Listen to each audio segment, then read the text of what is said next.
بسم اللہ الرحمن الرحیم۔ پاکستان سے کسی نے پوچھا ہے کیا جھوٹ بول کے قرض لینا جائز ہے اور جھوٹ بول کر لیے گئے قرض کے پیسے کیا حرام ہوتے ہیں؟ جھوٹ بول کے قرض لینا تو جائز نہیں ہے، لیکن وہ پیسے حرام نہیں ہوتے کیونکہ وہ آپ کے پیسے تھوڑی ہیں، وہ تو کسی نے آپ کو دیے ہیں اور آپ نے واپس کرنے ہیں۔ تو غلط کیا آپ نے، لیکن وہ پیسے حرام نہیں ہوں گے۔ سعودی عرب سے کسی نے پوچھا ہے، یہ خلا کا بہت اہم مسئلہ ہے، اس کو سن لیں اچھی طریقے سے۔ اگر ایک شوہر اپنی بیوی کو بہت تنگ کرے، دوسری شادی کر کے پہلی بیوی سے بچے لے کے دوسری بیوی کے پاس رکھے اور اس کو اس حد تک بولے کہ میں نہ تو آپ کو اپنی بیوی رکھوں گا نہ کسی اور کی ہونے دوں گا، اس کو نہ کھانا نہیں دیتا، اس کو کھانا نہیں دیتا، نہ اس کا حق ادا کرتا ہے، اس پر ظلم ستم کیا، اپنے بھائیوں سے بولا کہ اس کو مارے پیٹے، ایسی صورت میں عدالت سے خلا لینا شرعاً جائز ہے۔ وہ لڑکی اگر عدالت سے خلا لے کر کہیں اور شادی کر سکتی ہے، کیونکہ جب وہ لڑکی عدالت چلی گئی تو اس کا شوہر عدالت آیا ہی نہیں، وہ سعودی عرب میں تھا، اس نے اپنا دفاع نہیں کیا، کچھ بھی نہیں بولا، بس عدالت نے یک طرفہ فیصلہ سنا کہ خلا کا پیپر دے دیا، تو کیا یہ شرعاً جائز ہے؟ دیکھیے، پہلی بیوی کے بچے لے کے دوسری بیوی کو دینا یہ تو ظلم ہے، اور بچے ماں ہی کے پاس رہنا چاہیے، اس ماں کا حق ہے، یہ بچے کا بھی حق ہے، ماں کا بھی حق ہے۔ دوسری شادی کی تو پہلے سے بچے لے کے دوسری کو دے دیے، یہ تو جائز نہیں ہے کسی صورت میں بھی۔ باقی یہ کہ کھانا بھی نہیں دیتا، اور یعنی اگر واقعی بنیادی حق بھی ادا نہیں کر رہا نا، نان نفقہ تو بنیادی حق ہے، تو پھر ایسی صورت میں شریعت کہتی ہے کہ عورت شوہر سے خلا کا مطالبہ کرے، تو شوہر سے طلاق کا مطالبہ کرے، تو شوہر کو چاہیے طلاق دے دے، اس پر واجب ہے ایسی صورت میں طلاق دینا۔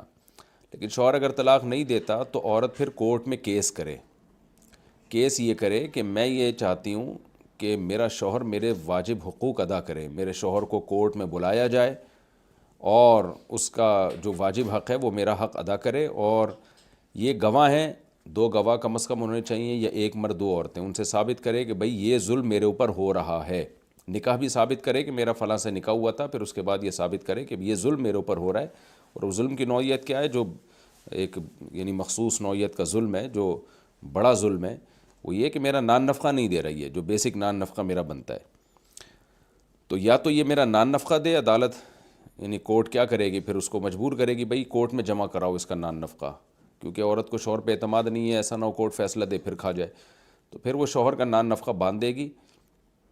اور یہ جو ہے کہ بھائیوں نے پکڑ کے مارا، تو یہ بھی بہت ظلم ہے کہ دیور کون ہوتے ہیں بھابھی پہ ہاتھ اٹھانے والے، تو وہ یہ کہے کہ یہ اس ظلم سے توبہ کرے اور معاہدہ کرے کہ آئندہ یہ نہیں کرے گا، تمیز سے مجھے رکھنے کے لیے تیار ہے تو ٹھیک ہے، نہیں تیار ہے تو پھر کورٹ سے درخواست کرے گی کہ اس کو آپ مجبور کریں کہ یہ مجھے طلاق دے۔ تو اصل طریقہ یہ ہے، پھر کورٹ کیا کرے گی، نوٹس بھیجے گی اس کو اور بولے گی تمہاری بیوی نے تم پہ یہ الزام لگائیں، جن میں دو الزام سنگین نوعیت کے ہیں، تمہارے بھائی جو ہے اس کو پکڑ کے مارتے ہیں، اور دوسرا مسئلہ یہ ہے کہ تم اس کا بیسک نان نفقہ ادا نہیں کر رہا، تو عزت کے ساتھ اس کو اگر رکھ سکتے ہو تو رکھو، ورنہ اس کو چھوڑ دو۔ شوہر اگر مان جاتا ہے تو ٹھیک ہے، نہیں مانتا یہ بات۔ اچھا، نان نفقے کا مسئلہ میں نے بتایا کہ کورٹ اس کو کہے گی کہ نان نفقہ جو ہے نا باپ نے کیش رقم کی صورت میں کورٹ میں جمع کرانا ہے۔ شوہر مان جاتا ہے ٹھیک ہے، نہیں مانتا تو عورت کورٹ اسے کہے گی پھر اسے طلاق دو، دے دیتا ہے تو ٹھیک ہے، نہیں دیتا تو پھر کورٹ نکاح خود ختم کر سکتی ہے۔ تو یہ وہ کنڈیشن ہے جس میں کورٹ کا کیا ہوا نکاح، جب کورٹ نکاح ختم کرے گی تو وہ معتبر مانا جائے گا۔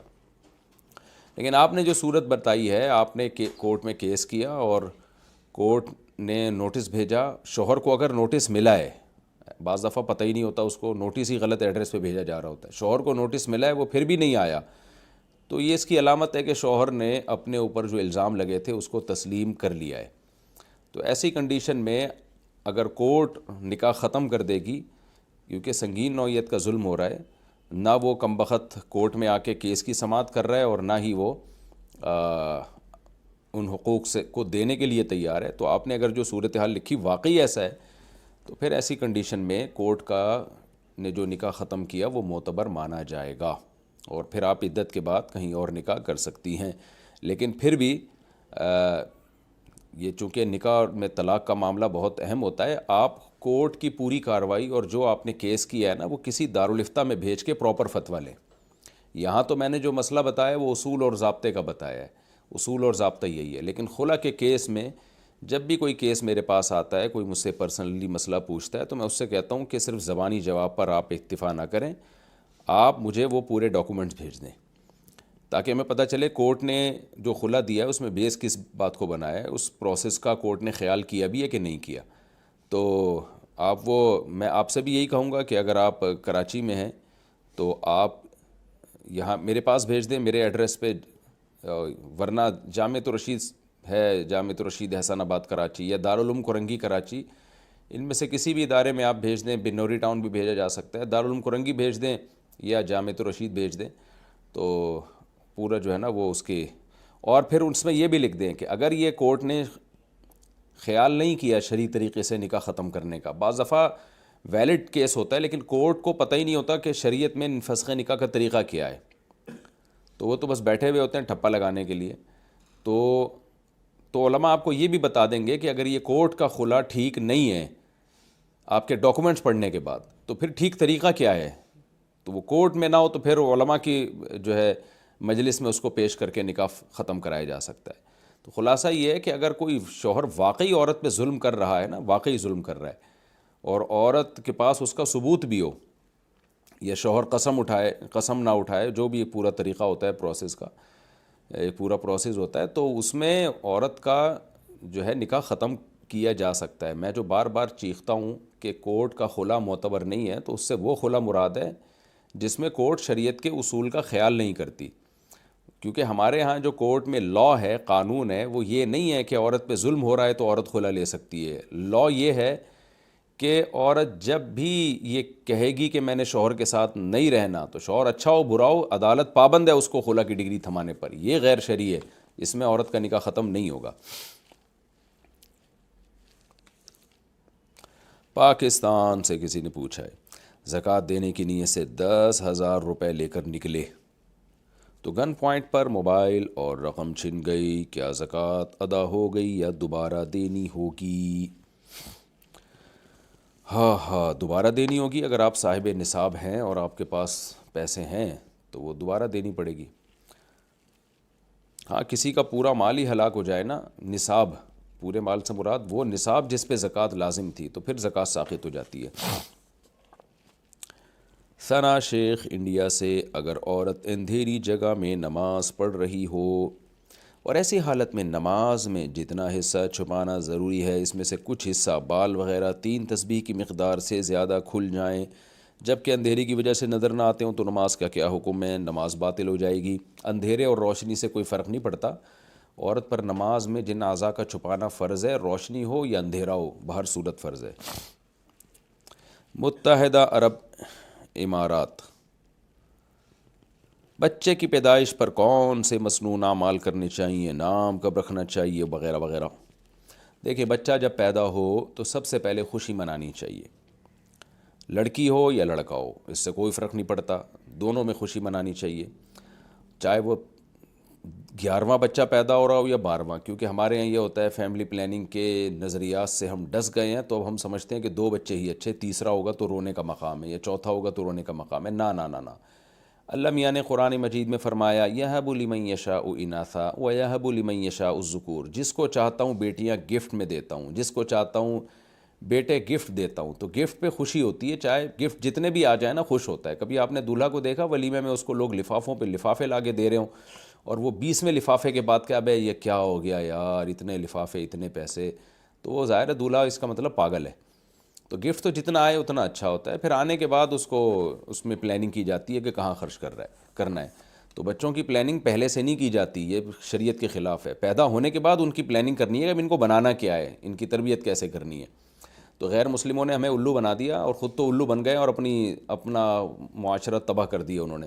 دیکھ لو بوڑھوں کا حال بیچاروں کا کیا ہوتا ہے، ان کے خاندان ہی بڑھ گئے سارے کے سارے بیچاروں کے، ان کو کیونکہ فطرت سے بغاوت کرتے ہیں نا، مذہب ہے جو آپ کو فطرت اور نیچر پہ چلاتا ہے، تو اللہ ہے نا، اللہ سے زیادہ کون جانتا ہے۔ تو اللہ کا شکر ہے مسلمانوں کے گھر آباد ہیں، ان میں خوشیاں ہیں، بیٹیاں ہیں، بہو ہیں، داماد ہیں، ساس سسر، بھتیجے، بھانجے، چچے، مامے، یہ مسلمانوں میں الحمدللہ یہ خوشیاں ہیں الحمدللہ۔ غیر مسلموں کا تو پروگرام ہی بڑھ گیا بیچاروں کا، نسلیں روک روک کے بربادی ہو گئے، محبتیں ہی ختم ہو گئیں ان کے یہاں۔ تو سب سے پہلی بات یہ کہ جتنے بھی بچے پیدا ہوں اللہ کی دین ہے۔ ہاں، پیدا ہونے کے بعد ان کو ایسے ہی چھوڑ نہیں دینا برساتی مینڈکوں کی طرح، ان کو پھر پلاننگ کرنی ہے کہ کیا ان کو کیسے تربیت کرنی ہے، کیا بنانا ہے۔ اور میں بار بار کہتا ہوں اکٹھے نہیں بچے پیدا ہو جاتے، جب آپ کے یہاں چھٹا ساتواں ہوگا تو پہلا بڑا ہو چکا ہوگا۔ تو پہلی بات تو خوشی منانی ہے کہ اللہ نے بہت بڑی نعمت دی ہے، چاہے لڑکی ہو یا لڑکا ہو۔ لڑکی پہ ایک خوشی اضافی ہوگی آپ کو، وہ خوشی یہ ہوگی کہ بھئی نبی صلی اللہ علیہ وسلم نے فرمایا جس کی 3 بیٹیاں ہوں گی تو میں اس کے لیے جنت کی ضمانت لیتا ہوں۔ تو اگر آپ کے تیسری بیٹی ہوئی ہے تو آپ اور خوشی مناؤ کہ بھئی میرے لیے تو جنت میں جانے کے اسباب اور زیادہ بڑھ گئے ہیں۔ تو کیونکہ 3 بیٹیوں کو پالنے پر بڑا اجر ہے، 3 بہنوں کو پالنے پر بھی بڑا اجر ہے۔ تو یہ تو میرے لیے اور زیادہ جو ہے نا، ہمارے کس کے اعمال اس قابل ہیں کہ ہم جنت میں جائیں؟ تو اللہ نے بیٹیاں دے کے اور ہمیں جنت کے اور قریب کر گیا ہے۔ اور بیٹی ہو تو ایک خوشی اور بھی ہونی چاہیے کہ بیٹیاں پالنا پیغمبر کی سنت ہے۔ سید الانبیاء محمد صلی اللہ علیہ وسلم کو اللہ نے بیٹا نہیں دیا، یعنی دیا بچپن میں ہی اٹھا لیا۔ آپ نے جو پالی ہیں وہ بیٹیاں پالی ہیں، تو بیٹیاں پالنا تو محمد صلی اللہ علیہ وسلم کی سنت ہے۔ تو بیٹا ہو یا بیٹی ہو، دونوں پہ خوشی منانی ہے۔ دنیا مسافر خانہ ہے، بیٹیاں ہیں کوئی بات نہیں، آخرت میں ذخیرہ ہیں ہمارے لیے۔ اور دنیا میں بھی آج کل کے دور میں تو بیٹیاں ہی خدمت کر رہی ہوتی ہیں بڑھاپے میں، تو بیٹے کہاں کر رہے ہوتے ہیں۔ خیر، خوشی دونوں پہ ہے، بیٹا ہو یا بیٹی۔ دوسرا کام آپ نے کیا کرنا ہے کہ 7ویں دن بہتر یہ ہے کہ بچے کی ختنیں بھی کی جائیں، اور ختنیں تو جلدی کر لینی چاہیے، کیونکہ بچہ، ڈاکٹر کہتے ہیں کہ شروع میں جب فوراً ختنیں ہو جاتی ہے نا تو وہ زخم بھی جلدی ٹھیک ہوتا ہے، بچہ زیادہ پاؤں مارتا نہیں ہے۔ تو اور ختنیں کیوں کی جاتی ہے؟ غیر مسلم اس عمل کا بھی بڑا مذاق اڑاتے ہیں کہ مسلمان ایک فضول عمل کرتے ہیں۔ اسلام طہارت کا مذہب ہے، پاکیزگی کا مذہب ہے۔ ختنیں کرنے سے فائدہ یہ ہوتا ہے پیشاب کے قطرے اسکن میں، کھال میں اٹکتے نہیں ہیں۔ ورنہ آپ دیکھیں اگر جو بغلوں کے بال صاف نہیں کرتے، کیا ہوتا ہے ان کا حال؟ پسینہ اٹکتا رہتا ہے، وہاں جو ہے نا جرمز پیدا ہو جاتے ہیں۔ تو اسی طرح ختنہ میں کیا ہوتا ہے کہ ذرا سا پسینہ آئے گا وہ اسکن میں اٹک جائے گا، پیشاب بچہ کرے گا وہ بھی اندر ہی اٹک جائے گا، اس کی صفائی کتنی مشکل ہے۔ تو اسلام دین فطرت ہے، دین طہارت ہے، اسلام نے ختنے کا حکم دیا ہے تاکہ جو ہے گندگی نہ پھیلے، تبھی پانی سے استنجا کا حکم ہے ہمیں۔ تو یہ ہمارے لیے فخر کی بات ہے کہ اسلام نے ہمیں طہارت سکھائی ہے، پاکیزگی سکھائی ہے۔ تو دوسرا کام کیا کرنا ہے، جتنا جلدی ہو سکے ختنے کروا دیں بچے کی، تاکہ بعد میں اس کو پھر تکلیف ہوتی ہے اور جو ہے وہ بچہ پاؤں بہت چلاتا ہے، زخم جلدی نہیں ٹھیک ہوتا۔ تیسرا کام کیا کرنا ہے، 7ویں دن بہتر یہ ہے، 7ویں دن نہ بھی ہو تو بھی ٹھیک ہے، لیکن بہتر ہے کہ 7ویں دن آپ عقیقہ کر لیں اس کا، اگر اللہ نے آپ کو گنجائش دی۔ عقیقہ واجب نہیں ہے لیکن سنت عمل ہے۔ لڑکا ہے تو 2 بکرے یا 2 دمبے یا گائے کے 2 حصے، اور لڑکی ہے تو 1 بکرا یا 1 دمبا یا گائے کا 1 حصہ، یہ کر لینا چاہیے۔ بقرعید میں آپ نے گائے میں حصہ ڈالا تو اس میں بھی عقیقہ کر سکتے ہیں آپ، تو یعنی 1 حصہ قربانی کا ہو گیا اور 1 حصہ عقیقے کا ہو گیا، یا لڑکا ہے تو 2 حصے عقیقے کے ہو گئے، تو قربانی کی گائے میں بھی عقیقہ ہو سکتا ہے۔ تو آپ نے کیا کیا، 7ویں دن، یا نہیں ہوا تو 8ویں دن کر لیں یا 14ویں دن کر لیں، بہتر ہے کہ 7ویں دن ہو۔ 7ویں دن آپ نے کیا کیا بھائی، 2 بکرے کاٹ لیے آپ نے، پھر اس کا کیا کیا آپ نے، اچھا اسی 7ویں دن میں آپ بچے کے سر بھی منڈوا لیں، اس طرح پھیر دیں اس کے سر کے اوپر، صفائی ہو جائے گی۔ اور بہتر یہ ہے کہ جتنا وزن بچے کے بالوں کا ہے اتنی ہی چاندی آپ صدقہ کر دیں۔ آج کل تو اتنے ترازو آئے ہوئے نا ڈیجیٹل، وہ کسی سے بھی پوچھیں تو جو وزن ہے اسی کے بقدر چاندی، تو چاندی کی ویلیو آپ نے لگا لی تو پھر اس کے رقم بھی صدقہ کی جا سکتی ہے، یعنی جتنی چاندی بن رہی ہے نا اس کے ہم وزن، تو اتنی رقم صدقہ کی جا سکتی ہے۔ تو اس عقیقے کا فائدہ کیا ہوگا، اس صدقے کا فائدہ کیا ہوگا؟ ایک تو غریبوں کی مدد ہو جائے گی، لوگوں کو گوشت کھانے کو ملے گا، اور دوسرا اللہ تعالیٰ بچے کے لیے جو ہے نا آفات کو انشاءاللہ صدقے سے بلائیں ٹلتی ہیں، مصیبتیں ٹلتی ہیں، تو اللہ تعالیٰ مصیبتیں دور کر دیں گے۔ ویسے بھی جب بھی صدقہ کریں گے اللہ تعالیٰ اس سے مصیبتوں کو دور کرتے ہیں۔ تو وہ جو 2 بکرے آپ نے کاٹے ہیں یا دمبے کاٹے ہیں یا گائے میں 2 حصے لیے ہیں، اس گوشت کا آپ نے کیا کرنا ہے، اس گوشت کو آپ کھائیں، کھلائیں لوگوں کو۔ بہتر یہی ہے اس کے 3 حصے کر لیں، غریبوں میں بانٹ دیں، باقی کھا لیں، رشتہ داروں کی دعوت کر دیں۔ اصل میں عقیقہ رکھا گیا ہے خوشی کے منانے کے لیے، کہ بھئی جیسے ولیمہ ہے نا اسلام میں، جب آپ نے شادی کی ہے تو لوگ پریشان ہوتے ہیں، یہ تم نے کیا کیا اس عمر میں، یہ کوئی اس عمر میں کرنے کا کام ہے، انگریزوں کی طرح بڈھے ہو کے شادی کیا کرو، یہ کیا تم اتنی کم عمری میں شادیاں کرتے ہو؟ تو اسلام نے کہا کہ شادی کرو تو جو اس سیکولر اور لبرل لوگ ہیں نا ان کا منہ چڑھانے کے لیے ولیمہ کیا کرو، کیونکہ ان کو بہت تکلیف ہوتی ہے یہ جلدی شادی پہ، تو ولیمہ کیا کرو خوشی کا اظہار کہ ہم نے دلہن گھر میں آئی ہے، اور جب ڈیلیوری ہو گئی دلہن کی گھر میں آ گئی ہے، بارات وارات نہیں ہے اسلام میں، بارات ہندوؤں سے آئی ہے ہماری سوسائٹی میں، بارات کا کوئی تصور نہیں ہے اسلام میں، اسلام میں ولیمہ ہے، لڑکا کرتا ہے ولیمہ کہ بھئی دلہن مل گئی ہے تمہیں، اور جناب اس کی ڈیلیوری بھی ہو گئی ہے، ٹھیک ہے نا، تو اب تمہیں ایک بڑی نعمت مل گئی ہے، تو چلو بھئی اب تم لوگوں کو کھانا کھلاؤ۔ تو دوسری شادی ہو تو بھی کھانا کھلانے کا حکم ہے، خوشی میں، یعنی یہ ظاہر ہے یہ غم کے کھانے تو نہیں ہوتے نا اسلام میں، خوشی میں کہ بھئی اب آپ پبلک کو جمع کرو، کھانا کھلاؤ، ببانگ دہل اعلان کرو ہم نے میری شادی ہوئی ہے، اس سلسلے میں نے آپ کو بلایا ہے۔ تو دوسری ہو، تیسری ہو، چوتھی ہو، غیر مسلم تو مذاق اڑائیں گے، یہ 4 شادیاں کرتے ہیں، 3 شادیاں کرتے ہیں، اور سیکولر لوگ بھی کہیں گے ان کا شادیوں کے علاوہ کوئی کام ہی نہیں ہے۔ تو آپ ان سے بولو کہ بھئی ہم اس پہ شرمندہ نہیں ہیں بلکہ ہم اس پہ خوش ہیں، دیکھو ہماری شادی ہوئی ہے تو ہم اب ایسا نہیں کہ چھپ چھپا کے منہ پہ کپڑا باندھ کے کئی مہینے تک گھومتے رہیں گے، نہ نہ نہ بھائی، ہم نے ایک خاندان، اللہ نے ایک اور خاندان ہمارے ذریعے سے بسایا ہے، تو مسلمان خاندانی ہوتا ہے، انڈیویجولی زندگی یہ جانوروں کی ہوتی ہے، اور غیر مسلم بھی اسی طرف جا رہے ہیں۔ مسلمان کی تو جب ظاہر ہے آپ کی 4 بیویاں ہوں گی تو بڑا خاندان ہو جائے گا وہ، تو سبحان اللہ۔ تو اس لیے اسلام نے کہا پہلی شادی ہو تو بھی دھوم دھام سے ولیمہ، دوسری شادی ہو تو بھی دھوم دھام سے ولیمہ، تیسری شادی ہو تو بھی اس کو انجوائے کرو، لوگوں کو بتاؤ بھائی بڑا مزہ آیا بھائی، یہ لو بھائی کھانا کھاؤ شاباش، چوتھی میں بھی ایسے ہی ہو، ایسا نہیں رہا اس لیے میں اس کو اتنا کر رہا ہوں، دوسری میں تو پکڑے جانے کا خطرہ ہوتا ہے اس بیچارے کو۔ تو پہلی بھی ابا سے لڑ کے ہوتی ہے، منہ لٹکے ہوئے ہوتے ہیں سب لوگوں کے کہ یہ کوئی اس کی عمر تھی شادی کی، اور چوتھی میں تو تیسری میں بھی منہ لٹکے ہوئے ہوتے ہیں۔ میں خود ولیموں میں گیا ہوں نا، تو سارا الٹا ہی سیٹ اپ چل رہا ہے، لیکن اسلام کا مزاج آپ کو بتا رہا ہوں کہ ولیمہ کیا جائے شادی میں، تاکہ لوگ بتایا جائے کہ ہم خوش ہیں، ہم کو اس پہ جو ہے وہ اللہ نے بہت بڑی نعمت ہمیں دی ہے، بیوی سے بڑھ کر اللہ کی نظر میں دنیا کی نعمتوں میں کوئی نعمت ہے ہی نہیں، حدیث سے ثابت ہے یہ بات۔ تو عورت کی قدر کی ہے اسلام نے اس طریقے سے، غیر مسلموں کے ہاں عورت کی قدر ودر نہیں ہے، بس زبانی دعوے ہیں، کوئی ان کے پاس کوئی پیکج نہیں ہے اس کی عزت بڑھانے کا۔ تو ولیمے میں بھی خوشی کے اظہار کے لیے حکم ہے کہ لوگوں کو کھلاؤ، تو اسی طرح بچہ جب پیدا ہوتا ہے تو فیملی پلاننگ والے ٹینشن میں آتے ہیں، لیکن اللہ نے کہا کہ آپ لوگوں کو کھانا کھلاؤ، تو وہ 2 بکروں میں آپ نے کیا کرنا ہے، بہتر ہے 1/3 گوشت غریبوں میں ویسے ہی بانٹ دیں، اور اگر غریبوں کو بھی آپ نے بلانا ہے تو بلائیں، تو یہ زیادہ بہتر ہے۔ حدیث میں آتا ہے بدترین ولیمہ ہے جس میں امیروں کو بلایا جائے، غریبوں کا نہ بلایا جائے، تو وہ آپ پھر سارا گوشت دعوت میں خود بھی کھائیں، پبلک کو بھی کھلا دیں۔ اور اگر آپ دعوت کے تکلف سے بچنا چاہتے ہیں ولیمے وہ عقیقے میں، ٹائم نہیں ہے، تو پھر وہ گوشت ویسے ہی بانٹ دیں، آپ خود بھی کھا لیں اور بانٹ بھی دیں، تو سب طرح سے ٹھیک ہے۔ یہ ہو گیا جی آپ کا تیسرا، یہ پتہ نہیں چوتھا نمبر۔ اس کے بعد آپ بچے کا اچھا سا نام رکھ دیں۔ نام میں لوگ کہتے ہیں یونیک قسم کا نام ہونا چاہیے، یونیک قسم کا، تو اتنے یونیک نام نکال کے تلاش کرتے ہیں کہ لگتا ہے اس کائنات میں یہ پہلا ہی ہے جو یہ نام کا ہے، اور قرآن سے نکال رہے ہوتے ہیں۔ اب قرآن میں تو فرعون بھی ہے، وہ لائن پتہ نہیں کھینچ رہے ہوتے ہیں تو وہ یہاں آ گیا تو فرعون آ جاتا ہے، اس میں تو بعض دفعہ ابلیس آ جاتا ہے، بعض دفعہ کوئی لفظ ہی نہیں ہوتا۔ اب جیسے فبیہا، یہ فبیہا کوئی نام تھوڑی ہے، فا الگ لفظ ہے، حرف عطف ہے، یہ با حرف جر ہے، اور ہا بالکل الگ ہے۔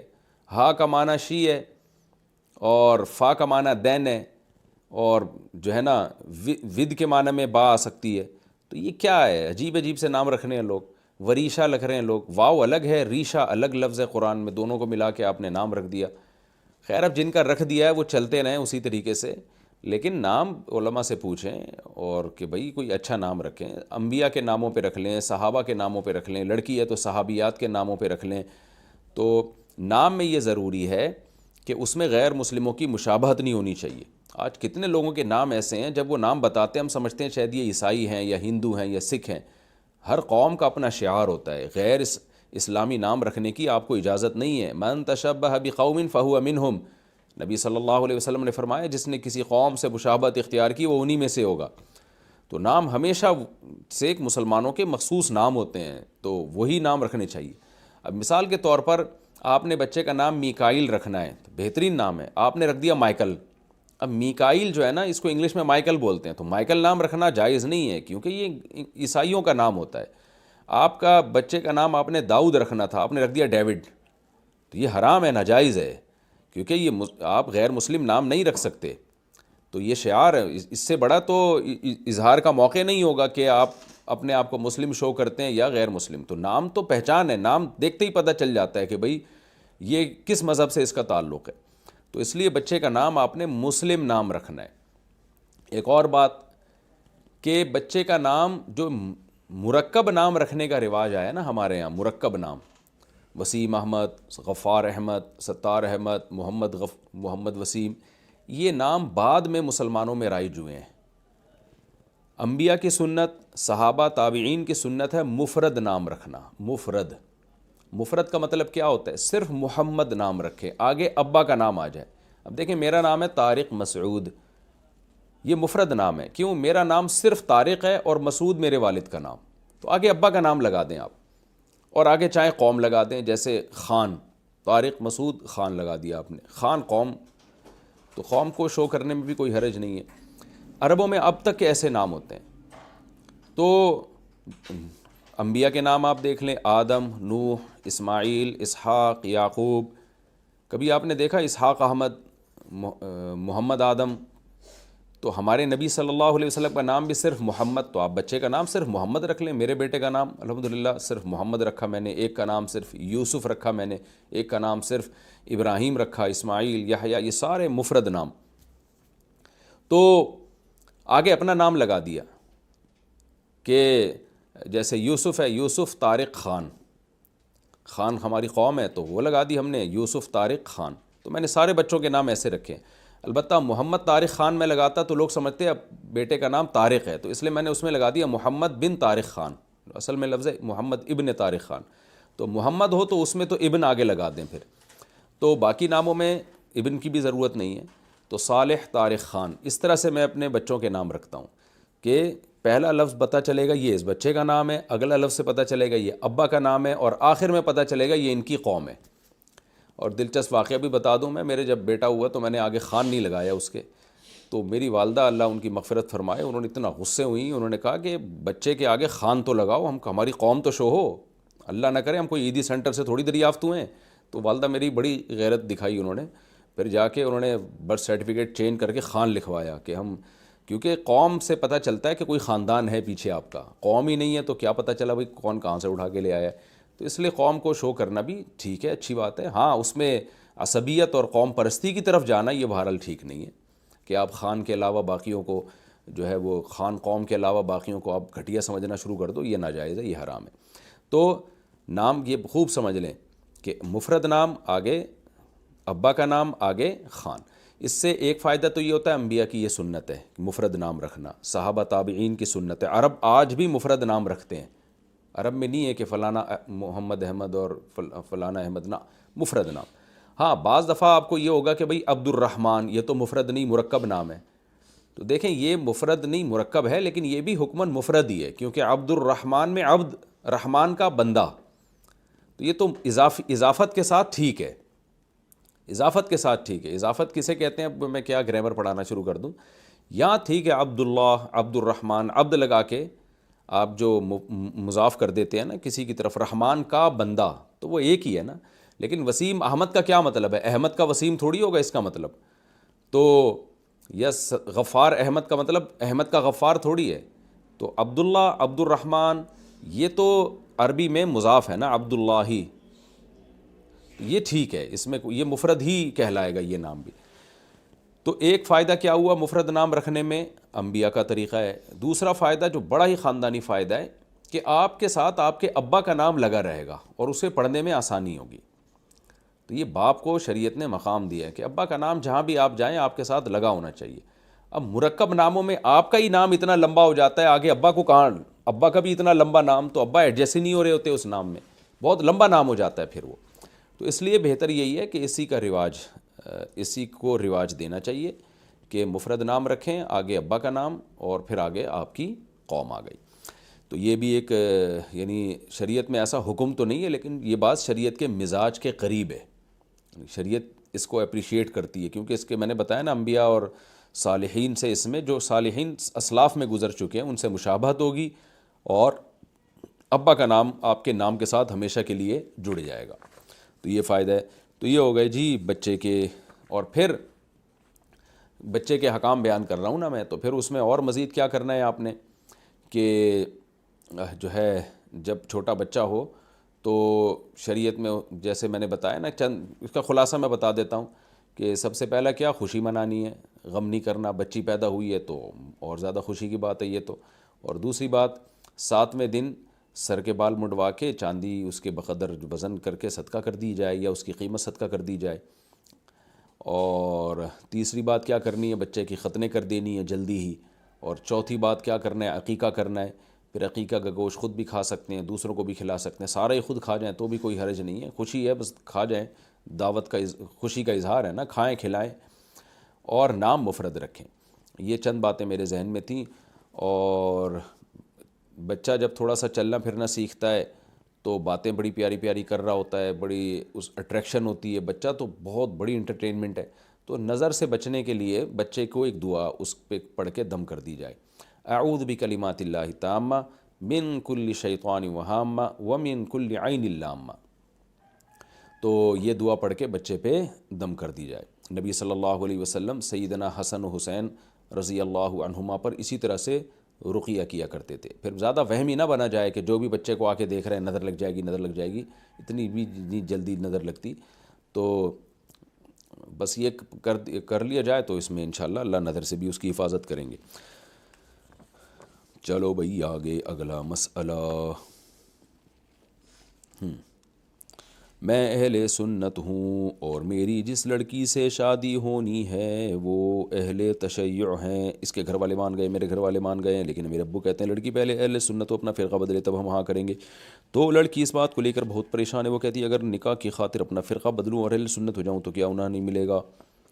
نہیں, گناہ تو نہیں ملے گا انشاءاللہ. باقی یہ کہ شیعہ سے نکاح کے لیے بنوری ٹاؤن یا دارالعلوم کرنگی میں حالات پورے بتائیں پھر نکاح کریں, کیونکہ بعض شیعوں کی بہت ساری قسمیں ہیں. کچھ کے عقائد بالکل 180 ڈگری پہ ہوتے ہیں, اہل سنت شرکیہ حد تک بھی خراب ہوتے ہیں, کچھ کے نہیں ہوتے شرکیہ.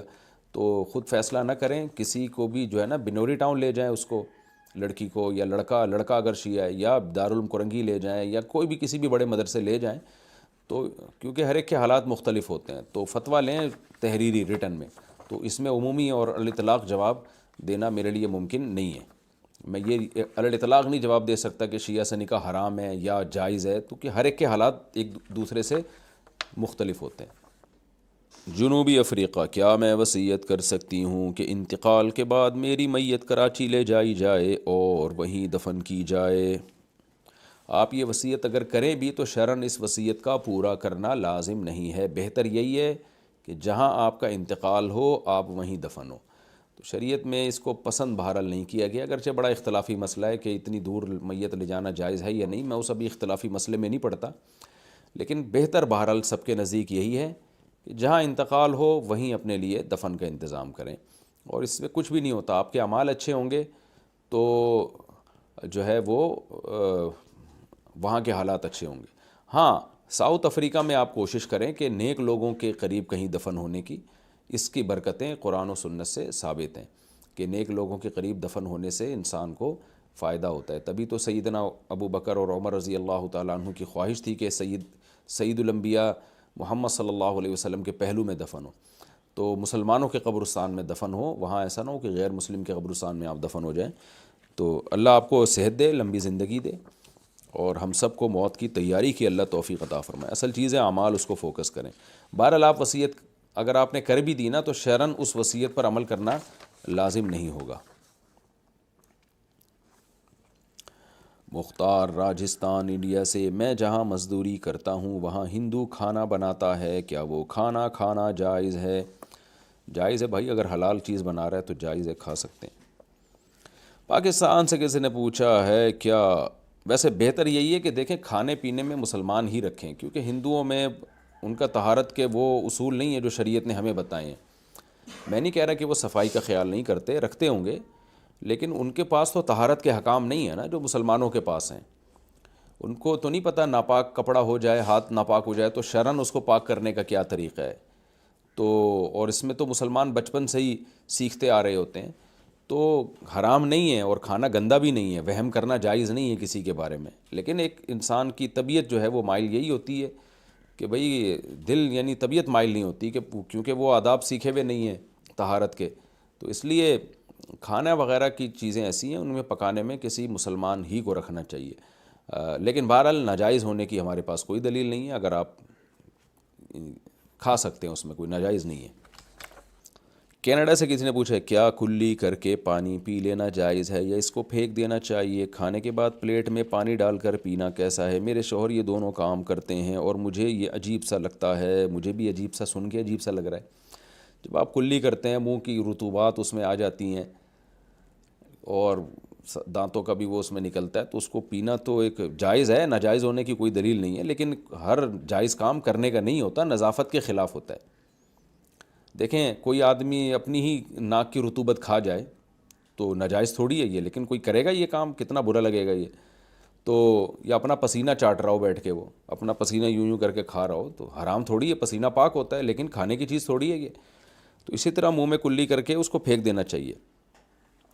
اور ابو داؤد کی ایک روایت بھی ہے کہ نبی صلی اللہ علیہ وسلم نے فرمایا کہ جو تم یعنی خلال کے ذریعے جو ریشے نکالتے ہو نا اس کو پھینک دیا کرو، ہاں جو زبان سے آپ نے دانت میں کوئی چیز جیسے نکالی تو اس کو نگل لیا جائے، لیکن کلی کر کے اس کو نگل لینا یہ بہرحال نظافت کے خلاف ہے۔ اسی طرح پانی میں کھانے کے بعد پلیٹ میں پانی ڈال کے پینا یہ بھی نظافت کے خلاف ہے، سامنے والے کو بھی اس سے گھن سی آتی ہے۔ تو آپ اپنے شوہر کو آرام سے سمجھا دیں کہ کائنڈلی یہ کام نہ کیا کریں، مان جائیں تو ٹھیک ہے، نہیں مانیں تو پھر جب وہ یہ کام کریں آپ دوسرے کمرے میں چلی جائیں، لڑیں نہیں اس بات پہ۔ پاکستان سے کسی نے پوچھا ہے میں ڈاکٹر ہوں، کیا فارماسوٹیکل کمپنیز اور ان کے نمائندوں کی طرف سے کتابیں، ضیافتیں اور دوسری چیزیں گفٹس کے طور پر لینا جائز ہے؟ اگر جائز ہے تو اس کی حدود قیود بھی بیان فرما دیں۔ نہیں جناب ڈاکٹر صاحب، یہ تو بڑا بزنس ہو رہا ہے، کمپنیاں ڈاکٹروں کو جو دے رہی ہیں وہ رشوت ہے، وہ دینا اس لیے ہوتا ہے کہ آپ پیشنٹ کو یہ دوا لکھ کے دو، تو آپ ان کو بتا دو کہ میں دوا آپ کی واری نہیں لکھ کے دوں گا، دوا میں وہی لکھ کے دوں گا جو میری سمجھ میں آئے، پھر گفٹ دیتے ہیں تو لے لیں آپ، پھر وہ گفٹ ہی ہوگا، لیکن نارملی ایسا نہیں ہوتا، وہ بھی اتنے نیک تھوڑی ہیں کہ آپ کو فری پھوکٹ میں گفٹ دے رہے ہیں، تو پہلے ان کو بتا دیں بھائی یہ گفٹ میں لکھوں گا وہی جو مجھے مریض کے لیے اچھی لگے گی دوا۔ اب ہوتا کیا ہے اس گفٹ کے چکر میں ڈاکٹر کیا کر رہے ہوتے ہیں کہ دوا تو مریض کو صحیح لکھ کے دے رہے ہوتے ہیں لیکن اس کمپنی کی دے رہے ہوتے ہیں، حالانکہ وہ تھوڑی مہنگی دوا ہوتی ہے، وہ دوسری طرف سستی مل رہی ہوتی ہے اسی فارمولے میں دوسری، لیکن وہ مہنگی دے رہے ہوتے ہیں کیونکہ وہاں سے گفٹ مل رہے ہوتے ہیں، تو یہ غلط ہے، یہ اس کی حوصلہ شکنی کریں۔ ضیافتیں اور یہ سب چیزیں، حدود قیود یہی ہیں، ان کو بتا دو بھائی میں ایک دھیلا بھی، میں بالکل وہ دوا لکھ کے دوں گا پیشنٹ کو جو مجھے سمجھ میں آئے گی، جو پیشنٹ کے لیے اچھی ہوگی اور سستی ہوگی، تو ان کو بالکل لکھ کے لگا دیں باہر نا، اپنی کلینک کے باہر لکھ کے لگا دیں، پھر بھی کوئی دیتا ہے تو ٹھیک ہے۔ پھر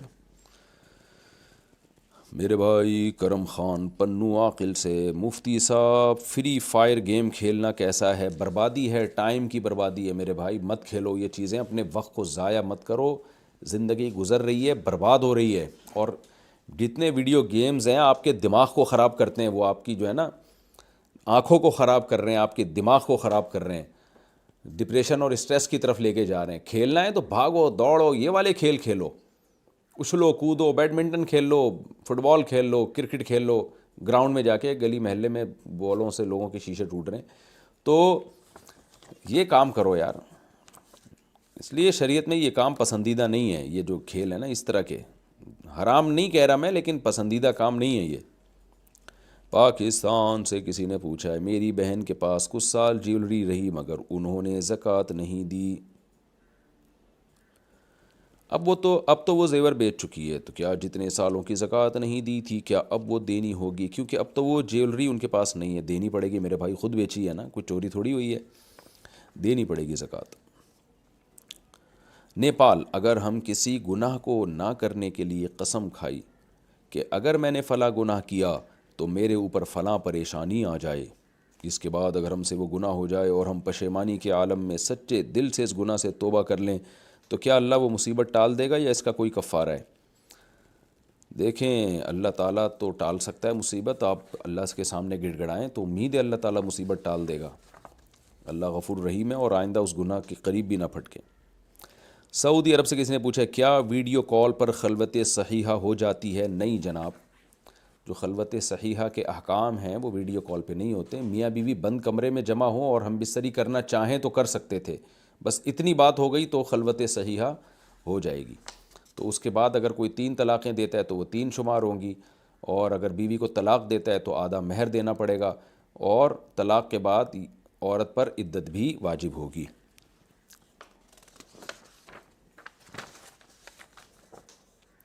کیا انجیکشن لگوانے سے روزہ ٹوٹ جاتا ہے؟ نہیں ٹوٹتا۔ محمد فاروق انڈیا سے، میں ایک شیعہ لڑکی سے شادی کرنا چاہتا ہوں، کیا ایسا کرنا جائز ہوگا؟ میں شیعہ کے بارے میں بتا چکا ہوں، شیعہ اور سنی، کیونکہ عقائد میں بہت اختلاف ہے، بعد میں بڑے مسائل کھڑے ہو سکتے ہیں۔ بعض کے عقائد ہی ایسے ہوتے ہیں کہ وہ اہل سنت سے نکاح منعقد ہی نہیں ہوتا۔ تو جب بھی کسی شیعہ سے سنی یا سنی لڑکا شیعہ ہو یا لڑکی شیعہ ہو ایسا کرنا چاہیں تو کسی بڑے ریلائبل دارالافتاء سے رابطہ کریں، اس لڑکی یا لڑکے کے حالات بتا کے، اس کے عقائد بتا کے۔ دارالعلوم کرنگی ہے، بنوری ٹاؤن ہے، جامع ترشید ہے، عام طور پر 3 مدارس کا نام لے رہا ہوتا ہوں میں، بنوریا ہے سائٹ میں، تو کسی بھی بڑے ادارے میں، کیونکہ ایک ہی جیسے نہیں ہیں تو سب کے حالات ایک جیسے نہیں ہیں۔ بالکل ایسے ہی جیسے بریلوی حضرات جو ہیں وہ سارے ایک ہی جیسے نہیں ہوتے، بعض بریلوی حضرات ایسے ہیں جو توحید پرست ہیں، لیکن بعض ایسے ہیں جو اتنا زیادہ نبی صلی اللہ علیہ وسلم کی شان میں غلو کرتے ہیں کہ پتہ ہی نہیں چلتا کہ اللہ اور نبی میں کوئی فرق بھی چھوڑا ہے کہ نہیں چھوڑا۔ خود بریلویوں کے جو سنجیدہ علماء ہیں وہ ان کے خلاف ہوتے ہیں کہ یہ کیا کر رہے ہو بھائی تم۔ تو اس لیے کچھ ایکسٹریم پہ ہوتے ہیں، کچھ معتدل ہوتے ہیں، کچھ ادھر کو ہوتے ہیں، کچھ ادھر کو ہوتے ہیں، کچھ کھچڑی پسی پکی ہوئی ہے، تو اس لیے ایک ہی لاٹھی سے نہیں ہانکا جائے گا۔ تو آپ جا کے دارالعلوم کرنگی میں یا بنوری ٹاؤن میں، اگر آپ کراچی میں، اگر پنجاب میں ہیں تو جامعہ اشرفیہ ہے وہاں پہ، پشاور میں اکوڑا خٹک ہے، تو وہاں جا کے نا کسی بھی ریلائبل سنجیدہ مفتی کے سامنے پورے حالات بیان کریں، اس کے عقائد اس کو لے بھی جائیں، بلکہ جس سے بھی نکاح ہونے والا ہے وہ وہاں ان سے بیان لیں گے، اس کے بعد فیصلہ کریں گے کہ نکاح آپ کر سکتے ہیں یا نہیں کر سکتے۔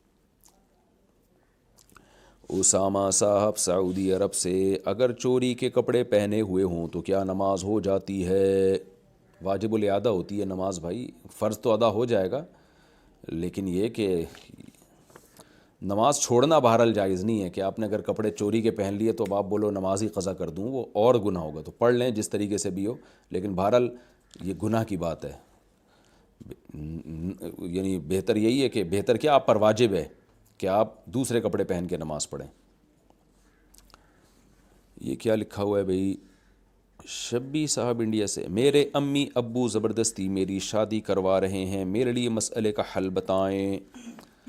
آپ کے امی ابو زبردستی شادی کروا رہے ہیں تو آپ خوشی خوشی کر لیں، آپ زبردستی نہ کریں۔ امی ابو زیادہ اچھا فیصلہ کر سکتے ہیں، امی ابو سے اچھا کوئی فیصلہ نہیں کر سکتا، تو میرا مشورہ آپ کو یہی ہے کہ جہاں وہ کروا رہے ہیں وہاں آپ خوشی خوشی کر لیں۔ اور اگر کوئی اس میں خرابی ہے، بالکل ہی کوئی بہت ہی بڑا مسئلہ ہے اس کے ساتھ، آپ کو سمجھتی ہو کہ نہیں بھائی، یا کہیں اور آپ کی سیٹنگ پہلے سے اللہ نہ کرے چل رہی ہے، تو امی ابو کو بتا دیں، ابو پسند میں اس کو کرتی ہوں اور شادی آپ میری یہاں کر رہے ہو، تو یہ کیسے پروگرام چلے گا؟ ایسا نہ ہو کہ پروگرام ہی بڑھ جائے پہلے دن ہی، تو اس لیے آپ بتا دیں، اس میں شرمائیں نہیں۔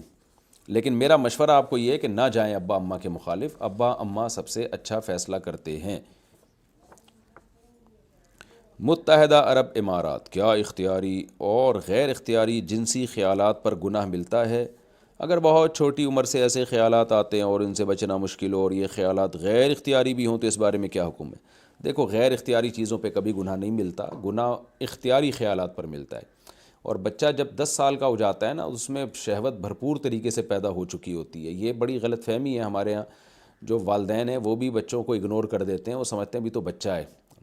10 سال میں بچے میں شہوت پیدا ہو جاتی ہے، بالغ نہیں ہوتا، اولاد کے قابل نہیں ہوتا، لیکن اس میں شہوت جو عورت کی طرف، لڑکیوں کی طرف میلان، وہ صرف پیدا نہیں ہوتا، بہت زیادہ پیدا ہو چکا ہوتا ہے۔ تو اسی لیے 10 سال کے بچے کا حکم ہے کہ بستر الگ کیا جائے۔ تو لوگ اپنا زمانہ بھول جاتے ہیں۔ ہمارے حضرت فرمایا کرتے تھے کہ جب لوگوں کو بتایا جائے نا 10 سال کے بچے میں شہوت پیدا ہوتی ہے تو مانتے نہیں ہیں، فرمایا اپنا زمانہ بھول جاتے ہیں۔ تو اس میں بچے میں یہ لڑکیوں کی طرف اٹریکشن پیدا ہو جاتی ہے، اور اگر اس کو میں احتیاط نہ کی جائے تو پھر لڑکوں میں بھی اس کو انوالو ہونے کا خطرہ ہوتا ہے، خراب ہونے کا بہت خطرہ ہوتا ہے اس کے. تو اس لیے 10 سال کے بچے سے بڑی احتیاط ضروری ہے. اور باقی مسئلہ یہ کہ اس وقت اگر غیر اختیاری خیالات آ رہے ہیں اس پہ گناہ نہیں ہے، جان جان کر اگر سوچا جائے وہ بہرحال گناہ ہے. اپنے آپ کو مصروف رکھنا چاہیے تاکہ یہ خیالات آئیں ہی نہیں.